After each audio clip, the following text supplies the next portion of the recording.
Today's episode on Far Harbour features the Ghost Fleet. This is a collection of ships just outside the main harbour area. Obviously, we know of one working vessel that we use to come into the port using the autopilot. But these ships, well, one does have an interesting little story on them, so let's make it a little easier so we can fly over them. No, we don't need a fat man for the gnomes. Despite them being quite devilish, this one appears to have hatcheted off a certain skeleton's head who was trying to get on board. I mean, these gnomes will feature throughout the series in Far Harbour, so stay tuned. We've also got a first aid kit, and this seemingly little rowboat is pretty much the only thing, but this sort of larger vessel, again, how you are not able to access it, I will never know. This should have been the inside. You should have been able to climb on board and go underneath the vessel, and I don't care what they would have put on it, but you cannot get inside, and that is a huge missed opportunity for people like us that love to just go a little bit outside the boundary. Again, on the map, we are just south of the icon for the Commonwealth, and again, close to Far Harbour. Previously, we were looking at the welcome sign before coming over to all these vessels. Now, why on earth are they all stranded out here? Well, there is a high chance that just lots of these were used by the residents of Far Harbour at one stage, and they're just kind of all anchored offshore, despite the fact that none of them have anchors.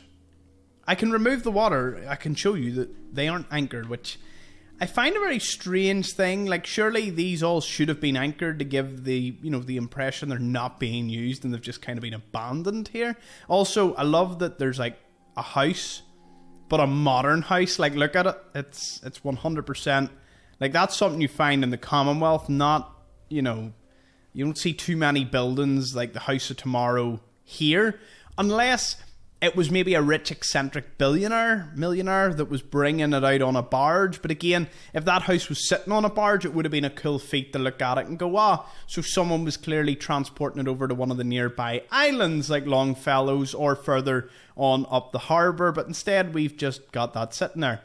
I don't know. I often wonder, normally with the graveyard and the cemetery, like, you can understand why it was placed. That, no idea. As for the other vessels, unfortunately, they are all empty, including the fact that they have no electronics to be used. There is a ship further north, but it's sunk, and I've already checked the interior, so don't worry, there is nothing of note. But yeah, all these vessels just sitting outside Far Harbour. Let me know your theory on why they're all sitting here. Was it the residents? Are they actively used? Just let me know. Anyways, what is coming up next is quite exciting. It's just across the pier here. We boat with another wee story to tell. We may as well see this final one. Wow, it got real dark real fast.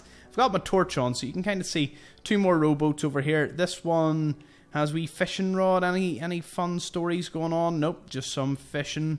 And this one's actually taking on water. Well, that's cool.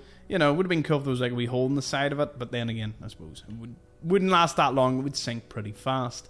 Alright, let's head on to our next unmarked location. Thank you all for joining me.